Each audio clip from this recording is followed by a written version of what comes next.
Apa itu pengadilan agama dan perkara apa aja yang ditangani di sana? Pengadilan agama adalah lembaga peradilan yang berwenang menyelesaikan sengketa hukum bagi warga negara Indonesia yang beragama Islam, terutama di bidang perceraian, nafkah istri dan anak, harta bersama, waris, hibah dan wakaf, pengesahan anak, dan terakhir hak asuh anak.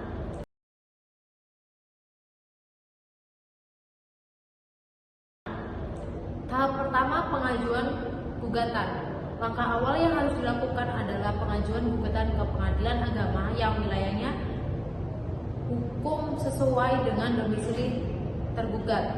Gugatan bisa diajukan secara langsung atau secara online melalui sistem e-court Mahkamah Agung. Syarat-syarat umum pengajuan gugatan: 1. Surat gugatan tertulis. 2. Fotokopi KTP. 3. Buku nikah jika itu perkara perceraian. 4. Bukti pendukung lainnya seperti akta kelahiran, surat tanah, dan lain-lain. Kelima, surat kuasa jika menggunakan pengacara. Setelah berkas lengkap, Anda harus membayar pajak biaya perkara di kasir pengadilan atau melalui virtual account.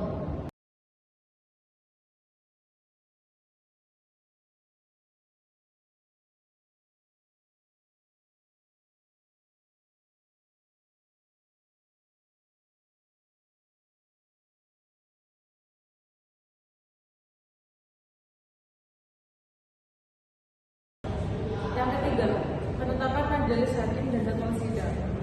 Setelah gugatan dinyatakan lengkap dan diterima, pihak pengadilan akan menunjuk majelis hakim dan menetapkan jadwal sidang pertama. Hakim tunggal atau majelis, biasanya 3 orang hakim, panitera ditugaskan untuk memanggil para pihak. Pihak tergugat akan dipanggil secara resmi oleh juru sita. Panggilan harus dilakukan paling lambat 3 hari sebelum hari sidang. Yang keempat, mediasi upaya perdamaian. Sebelum sidang pokok dimulai, para pihak akan diwajibkan mengikuti proses mediasi. Ini adalah tahap penting karena bertujuan untuk mendamaikan pihak yang bersengketa. Mediasi dipimpin oleh mediator bersertifikat, biasanya hakim. Jika berhasil, akan dibuatkan akta perdamaian berkekuatan hukum tetap. Jika gagal, sidang dilanjutkan. Mediasi ini sifatnya wajib dan menjadi bagian dari tahapan proses peradilan. Yang keempat, mediasi upaya perdamaian. Sebelum sidang pokok dimulai, para pihak akan diwajibkan mengikuti proses mediasi.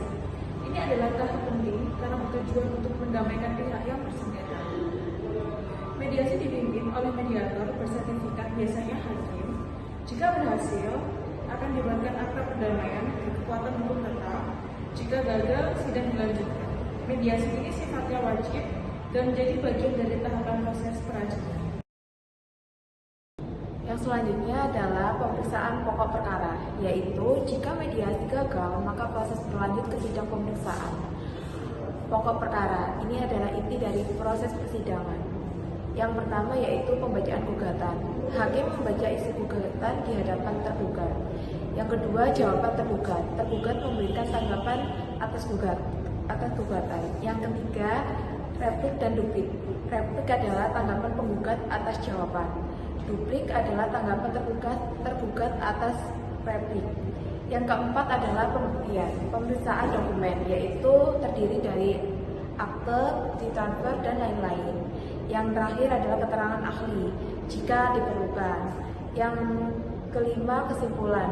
Kedua pihak menyampaikan kesimpulan secara tertulis atau lisan. Proses ini bisa berlangsung beberapa kali sidang, yaitu tergantung kompleksitas perkaranya. Yang keenam adalah pembacaan putusan. Setelah semua proses selesai, majelis hakim akan melakukan musyawarah dan menjatuhkan putusan, yaitu putusan dibacakan dalam sidang terbuka dalam umum. Yang kedua, isi putusan mencakup amar putusan utama, pertimbangan hukum, dan dasar hukum. Yang ketiga adalah putusan bisa mengabulkan gugatan, bisa menolak gugatan, atau bisa menyatakan gugatan tidak dapat diterima atau need on filthy vercal. Jika para pihak menerima, maka putusan berkekuatan hukum tetap setelah lewat tenggat waktu banding, yaitu tapi jika tidak puas, ada upaya hukum yang bisa ditempuh.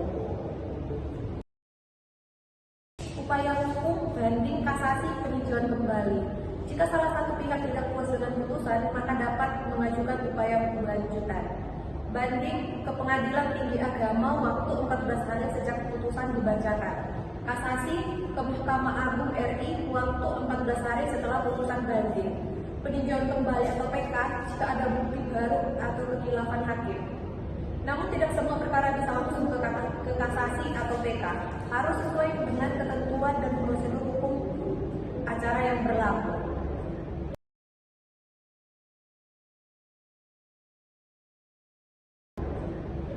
Eksekusi putusan.